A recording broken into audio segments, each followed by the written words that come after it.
They're coming to take your guns. Probably not. But what would you say if I told you I have the #1 tool available for you to become the best you can be at defending liberty? Here's what it is. Study of history, guys. Oh, those old books and dusty volumes from back in the day don't change anything. Back then, we had freedom. No, you didn't. This 80 pages here, I did a little cursory look in gun law history in the United States regarding the Second Amendment. Mr. Robert J. Spitzer put this together for Cornell University. This isn't his interpretation. It's actual factual laws that were on the books as far back as pre-revolution to the present. Why is this important? Well, first of all, I think that we need to free our minds from the lie that all of a sudden, just in the last few years, we've had anti-gun laws. That's a lie. I'd also like you to free your mind to understand that not every law created is bad. I'd also like you to free your mind to accept this possibility.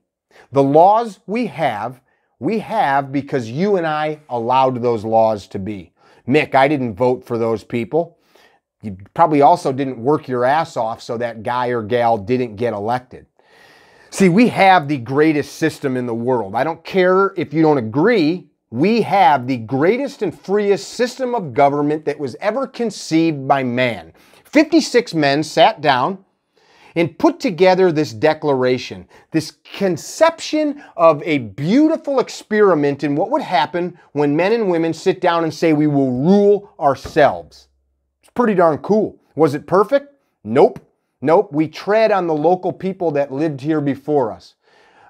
We enslaved thousands of people from Africa and made them toil. We, as in the white settlers here, not me. My family was in Ireland getting their ass kicked by the Brits. The fact of the matter is when we look at laws now and we think this is all new, that is bullshit. And that is what I want to share with you.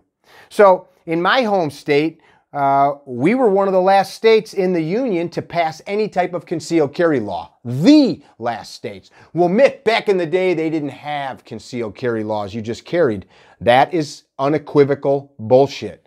As far back as the 1780s, states like Virginia and the Carolinas passed the laws banning the concealed carry of weapons. Me telling you this doesn't mean I agree with it. Me telling you this is telling you that as far back as the 1780s, just a few years after the Declaration in the war with England, we were banning the concealed carry of weapons. That existed. And if we don't appreciate that, we can't really base a real argument. When I say argument, I'm not talking about screaming and yelling. I'm talking about formulating your viewpoint in a manner that you can discuss it in a coherent and clear manner so that the people listening or viewing can gather the information that you have, facts and figures and such, and base it upon their ideas and whether or not they agree or disagree. And then you can have discourse. That is what our country was founded on. The men that founded this country and women, they had discourse. They wrote to each other. They yelled. They fought. They probably threw things. Some of them had duels. These people were not always on the same page. I encourage you to study the Anti-Federalists and the Federalists and look at these two groups of people. Anti-Federalists, we don't want a constitution. Federalists, we want a constitution. They won out. The Federalists won out because they said, you know what, without a constitution, without some document to bind us together, men, what lies in their hearts sometimes is evil. Men, what lies in their hearts is what causes them to take things that don't belong to them, to push into neighbors' properties, right? That is what laws are. They are a document to not just confine us, but to define us. This is what we as a people accept to be true. This is what we as a people accept to be just. This is what we as a people accept to be ethical or moral. That is what laws really are. So every law that we have is your fault. It's mine. Good or bad, because we, the people, have the right to change them. If you don't believe that, any one of us could be elected to office. I've done it, not personally. I'm not really cut out for running, but I have helped people run, many of them, and we've won. We've lost some, but we've won a lot of races. That could be you. If that is in your guts that you think you want to throw your hat in that ring, we could do it. Call me. I'll tell you what you got to do. Gun laws are as old as the nation. The first formal legislative body by European settlers in North America was conveyed in the Virginia colony on July 30th, 1690. So where I'm going with this is that ultimately became what was the Continental Congress and then our society, right? That assembly of Virginians met in Jamestown where it deliberated for 5 days and they enacted a series of measures to govern the fledgling colony. Among it is more than 30 enactments. In those was a gun control law which said that no man do sell or give any Indian any piece, meaning a weapon, shot or powder, or any other arms offensive or defensive.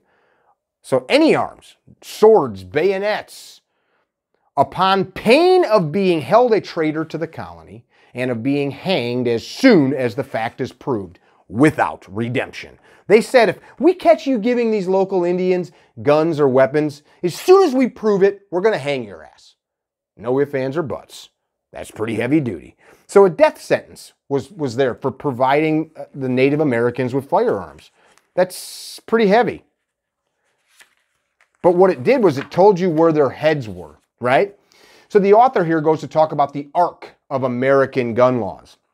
And I don't know if there ever was like a sweet spot, you see, because as far back as 1781, there were places banning the concealed carry of weapons, like I talked about a minute ago, as far back as 1781. And all of this is available. Hey, between 1791 and 1867, there were 31 states that had a restriction for carrying guns. By 1868 to 1899, 48 states. 1868, so the Civil War was over, to 1899. 48 states banned the carrying of weapons. But 1791 to 1867, 31 states.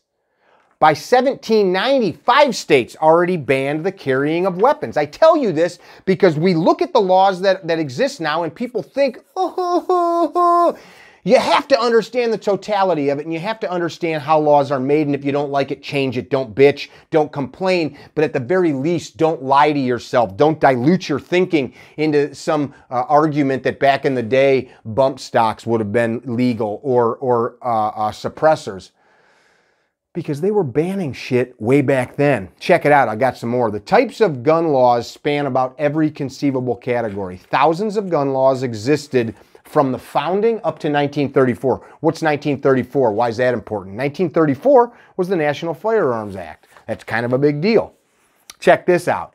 A handful of laws established outright categorical bans that criminalized the sale or exchange of firearms. No way, that never happened because back in the day, everything was free. Nope. All were enacted in post-Civil War era. 6 of the 7 state bans in Arkansas, Kansas, Texas, and 3 in Tennessee were of pistols. Dudes, post-Civil War, you couldn't own a pistol in Arkansas, Kansas, Texas, or in Tennessee. The 7th from Wyoming, check this out, banned all firearms. Both handguns and long guns from any city, town, or village. Wyoming banned handguns and long guns from any city, town, or village. Whoa. Arkansas also banned any sale or transfer of pistols except for those in military use. Key word there. Think about that. Some interesting stuff here. Brandishing laws. Some of these laws we look back and we think, you know what? I like that they had a heavy punishment. Now this one kind of sounds a little bit like some of our current laws on brandishing, but it also sounds a little bit like the red flag laws. This law prohibits behavior typically described as exhibiting rude, angry, or threatening manner while having a gun. That was 1700 laws. Brandishing laws were in existence. Carry restrictions were widely enacted, spanning the entire historical period of examination. That's from 1600s to 2017 when this document was written. As early as 1686, New Jersey enacted a law against wearing weapons because they were inducing great fear. Interesting. Massachusetts followed in 1750. In the late 1700s, as I already stated, North Carolina and Virginia passed laws banning concealed carry. In the 1800s, interpersonal violence and gun carrying spread. 38 states joined the list. 38 banning the concealed carry of weapons. 5 more did so in the 1900s, which is how we got to that number in the 40s. How many was it? It was, let's go back to that. It was carry restrictions, 48 states. Bam. That's heavy, guys. That's heavy. People, for some reason, assume that the laws that we have now only existed as of recent. And why this discussion with this young man came to be is I wasn't trying to argue with him that because we have laws, and I want you to understand this, we should have more laws.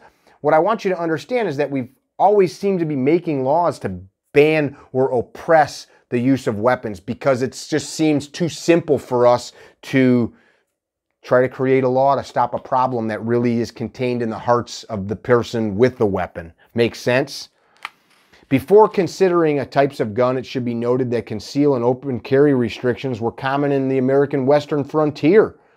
The so-called Wild West never existed. The truth of life in the Old West and the actual role of guns in it is known, but not well known.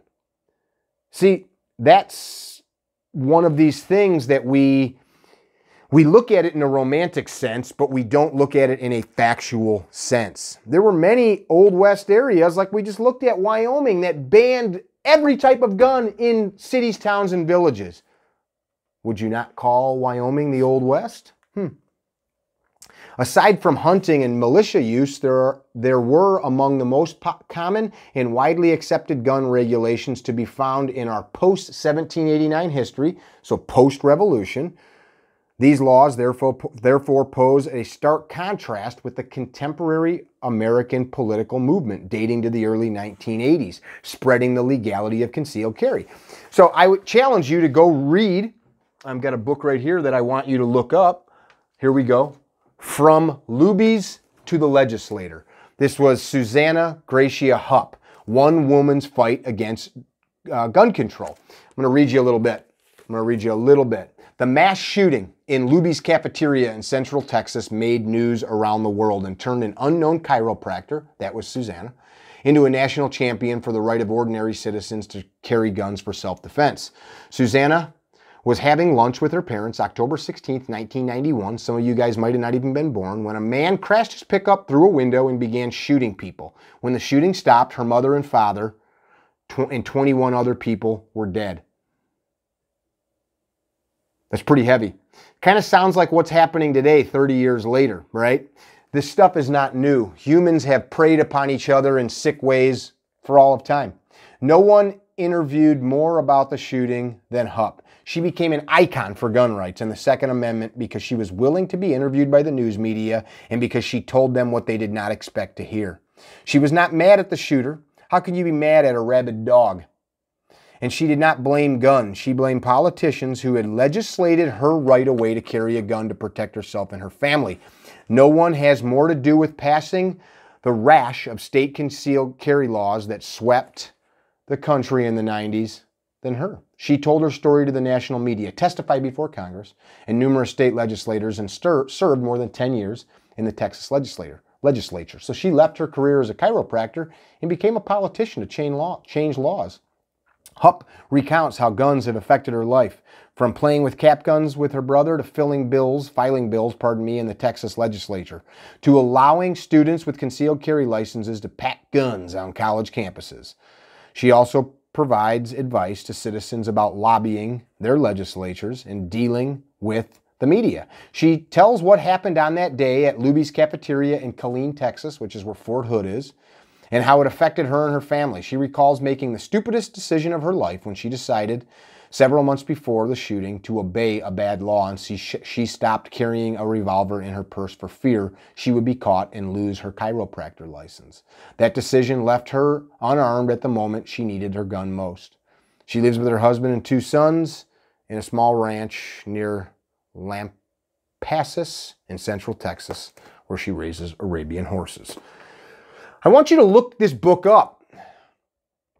from Luby's to the legislature because it was a turning point in our country. These are things that young men and old don't remember. They want to fixate on what I think is a simple narrative that we have all these evil lawmakers now. It is incumbent upon us, we, the people, the citizens of this great nation, those who make up our union, those that are the members of this republic. It is your task and it is mine to proliferate, protect, and promote liberty. It is not the job of a politician, for they, by our very laws, are only representatives of we the people. Does that not make sense? It is nobody's fault but our own. In 1925, anti-machine gun laws were passed in Virginia. Pre-1934. Check this out. 1927, Michigan makes a law against any machine gun or firearm that can be fired more than 16 times without reloading. What? Capacity bans? Minnesota, 1933. Any firearm capable of automatically reloading after each shot is fired was illegal. Ohio, 33. Any firearm which shoots automatically or any firearm which shoots more than 18 shots semi-automatically without reloading. Rhode Island, 1927. Any firearm which shoots automatically, any weapon which shoots more than 12 shots semi-automatically without reloading. All of these bans existed 100 years ago, friends. But we think that they are some new creation. They are not. What we have now is an explosion of liberty. I said this on that social media post, and people don't get it because they think 1791, the Second Amendment was drafted. That's all that matters. It is not all that matters because our Constitution provides for discourse. It provides for we the people to enact laws if they see fit. And if they agree, they become law. And that's what all of this is. Illinois, 1931. That's a big deal right there. Machine guns, submachine guns of any caliber whatsoever, capable of automatically discharging more than 18 cartridges successively without reloading, in which ammunition is fed to such guns or by means of clips, discs, belts, or other separable mechanical devices. Louisiana, 1932, a very similar one. South Carolina, 1934. And the list goes on and on and on. There are laws about where you can shoot, about hunting, about firearm sales. And you know what? Some of these firearm sale laws piss me off because they say that if your skin is dark, you can't have a gun. What does that say about the people that came before us? I don't say this stuff lightly, nor is it to placate anybody. We cannot base our decisions entirely on what we think we know. We have to look at the totality of who we are as a people. Now, that said, my people, as maybe I already stated, were in Ireland, oppressed by the Brits, right? I'm not apologizing because I wasn't there, but it does beg the question when we think that we know something because we read We the People, and that's where we stopped. Because we read the Second Amendment, the right of the people to keep and bear arms shall not be infringed. You must understand the totality. And do not get me wrong. This is not me suggesting that I agree with any of these laws. What it is me agreeing with history, man. It's there whether I accept it or not. It's me agreeing with the fact that our Constitution provides for laws to be enacted, for laws to strip people of rights, if we the people make it so. The beauty of that is you and I, we the people, as I fervently said to you a minute ago, make up this republic, and we can change that. Let's go a little bit deeper. Race and slavery is a huge one. There is a lot of laws banning people of color from having guns. That's a really shitty thing. In all of the nearly 1,000 statutes examined in this analysis, only one referred to the right to bear arms, and it managed to misquote the Second Amendment. It is the right of the people, not the right to the people, as it was stated in Oregon in 1868. An act to protect the owners of firearms. Whereas the Constitution of the United States, in Article 2nd of the amendments to the Constitution, declares that the right to the people to keep and bear arms shall not be infringed. They misquoted it in the Oregon legislature. Virginia, 1806. every Negro or mulatto to own guns as long as they were not slaves. It permitted that. If you're a slave, you couldn't do it. Most of the laws listed here penalize slaves for hunting, for carrying guns without their owners, without authorization or presence. Not everything was happy and pretty where we came from, guys. Check this out. 1783, after the Revolution, Connecticut enacted a law that called for the death penalty for those who committed a burglary or robbery with a gun. Maybe we should have some harsh penalties like that again. How about this one? You guys think New York, California, and other states that have storage laws, that those are new? 1782. Massachusetts enacts a law specifying that any loaded firearm found in any dwelling, house, outhouse, stable, barn, store, warehouse, shop, or any other building shall be liable to be seized by the fire wards of the town if the storage was found to be improper by a court. The firearms were to be forfeited and sold at public auction. You have got to be kidding. They were confiscating weapons because of how they were stored? Yeah, for the better good of the public, because people were putting casks of powder in their house. The gun had to be unloaded. Why? Because if that gun accidentally went off, when a muzzle-loading gun goes off, it sends a lot of burning matter out the muzzle. They were lighting houses on fire. One house would light the next house, burn a city to the ground. Laws created by we the people to protect the better good. I'm not saying I agree or disagree. What I'm trying to get you to think about is that maybe what you think you know from reading cute Facebook posts that are almost all fake news are not always accurate. And that if you want to be a better protector of you and yours, if you want to be a better protector of liberty, if you want to be a better proliferator of liberty, you need to start to understand that this is a cultural problem. It is an ethics problem. It is a customary problem. It is a problem that revolves around we as a society and how we view firearms and weapons in our culture. And if you want to do your job, educate your kids on being good stewards of this republic. Educate your children and those that are in your care and custody on being good stewards of firearms, of being righteous, law-abiding people that live with peace in their heart but will dish out righteous violence if need be. Have that seed of liberty planted in their heart, that they understand that the rows of graves in Arlington did not come to be for no reason, that the 56 signers that signed their life away, that some who lost it all, did not do so lightly, and that they risked everything, so that you and I today could sit here and have a whimsical conversation over the internet. How magical is that? What will you do to protect and promote liberty? If you can't just sit and study a little history, it tells me you will do nothing. But friend, I guarantee if you take up that mantle, understanding that we the people is the most powerful phrase ever written by a free people, you can do a hell of a lot. This is Mickey with CarryTrainer.com. I wish you well. I wish you peace. And please do not be a dickhead. Be well.